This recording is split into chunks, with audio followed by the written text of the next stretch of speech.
வணக்கம். இப்போ இந்த வீடியோ ப்ரெசன்டேஷனில் நம்ம எம்சிஎக்ஸ் நேச்சுரல் கேஸ் மார்க்கெட்டில் இன்றைக்கி எப்படி ட்ரேட் பண்ணலாம் அப்படின்றத பற்றி பார்க்கலாம். அதுக்கு முன்னாடி நேற்று மார்க்கெட்டில் என்ன நடந்தது, நேற்று என்ன எதிர்பார்த்தோம் அப்படின்றத பார்ப்போம். நீங்கள் பார்த்துட்ருக்கிறது குட்வில் கமோடிட்டிஸோட சார்ட்டிங் டூல். நான் இப்போலாம் கம்ப்யூட்டர் கர்சரை ஒவ்வொரு கேண்டில் ஸ்டிக் வச்சாலும் கீழே உங்களுக்கு டேட்டும் டைமும் தெரியும். நம்ம பார்த்துட்ருக்கிற இந்த ப்ளூ கலர் கேண்டில் ஸ்டிக் தான் நேற்று மார்க்கெட்டுடைய ப்ரைஸ் ஓப்பனிங். 266 பக்கமாக நேற்று நேச்சுரல் கேஸ் மார்க்கெட் ஓப்பன் ஆகிருக்கு. இது முன்னாடி நாள் மார்க்கெட்டோட ஒரு தொடர்ச்சியாக அமைஞ்சிருக்கு. நம்ம என்ன எதிர்பார்த்தோம் அப்படின்னா, நேச்சுரல் கேஸ் மார்க்கெட் அப் ட்ரெண்டுக்கு சாதகமாக இருக்கும் அப்படின்றது நம்மளுடைய எதிர்பார்ப்பு.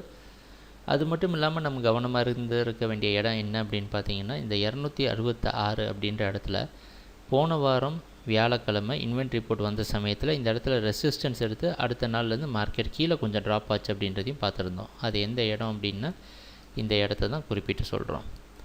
சரி, ப்ரைஸ் ஓப்பன் ஆனதுக்கப்புறம் என்ன நடந்ததுன்னு பார்ப்போம்.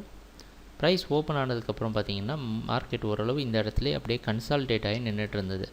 ஏன்னா இந்த இடத்த ஒரு சப்போர்ட்டாக மாற்றுறதுக்கு உண்டான எல்லா முயற்சியும் நடந்திருக்கு. அந்த அடிப்படையில் மார்க்கெட் ஓரளவு ஸ்ட்ரென்த் எடுத்து 269 வரைக்கும் மார்க்கெட் மேலே போயிருக்கு. ஆனால் தொடர்ந்து அதால் அந்த இடத்துல நிற்க முடியல. மறுபடியும் இந்த 266 அப்படின்ற இடத்துல நிற்க முடியாத காரணத்தினால கீழே வந்த சமயத்தில் நம்ம குட்விலோட சார்ட்டிங் டூல் பார்த்திங்கன்னா ஒரு செல் சிக்னல் கொடுத்து மார்க்கெட் தற்காலிகமாக டவுன் ட்ரெண்டுக்கு போகிறதுக்கான சான்ஸ் உண்டு அப்படின்றத காமிச்சிருக்கு.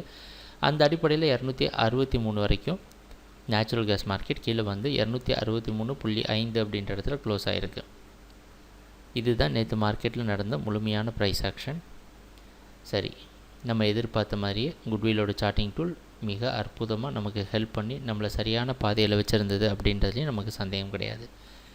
இன்றைக்கி மார்க்கெட்டில் என்ன பண்ணலாம் அப்படின்னா, இன்றைக்கி மார்க்கெட்டுடைய ப்ரைஸ் ஓப்பனிங் 264 பக்கமாக ஓப்பன் ஆகிறதுக்கு வாய்ப்பு இருக்குது. வெளிநாட்டில் இருக்க நைமெக்ஸ் மார்க்கெட்டை வச்சு பார்க்குறப்ப இந்த ப்ரைஸ் ஓப்பனிங்னு நம்ம கணிக்கிறோம். இன்றைக்கி என்னென்ன பண்ணலான்னா, இன்றைக்கி வந்து கொஞ்சம் முக்கியமான நாள்.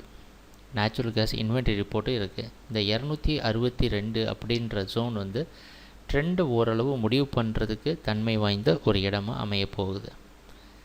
இன்றைக்கி இன்வென்ட்ரி ரிப்போர்ட் வர சமயத்துலேயோ, இன்றைக்கி ட்ரேடிங் நடக்கிற சமயத்துலேயோ 262க்கு கீழே ப்ரைஸ் வர ஆரம்பிச்சது அப்படின்னா அது ஒரு செல்லிங்கை க்ரியேட் பண்ணி மார்க்கெட்டோட டவுன் ட்ரெண்டுக்கு காரணமாக அமையும். அப்படி இல்லாமல் இந்த 262 சப்போர்ட் எடுத்துகிட்டு இந்த 266 அப்படின்ற இடத்துக்கு மேலே போக ஆரம்பிச்சது அப்படின்னா அடுத்த லெவலான 271.60 தொடுறதுக்கு வாய்ப்புண்டு. சரி, ட்ரேடிங் நடக்கிறப்போ பார்ப்போம் என்னென்ன மாற்றங்கள் வருதுன்னு. வழக்கம் போல் நம்ம குட்விலோட சார்ட்டிங் டூல் நம்மளை கரெக்டான பாதையில் வச்சுருக்கோம் அப்படின்றத நம்புகிறோம். எங்கள் வீடியோ ப்ரெசன்டேஷனை தொடர்ந்து பார்த்துட்டு வந்ததுக்கு மிக நன்றி, மகிழ்ச்சி, வணக்கம்.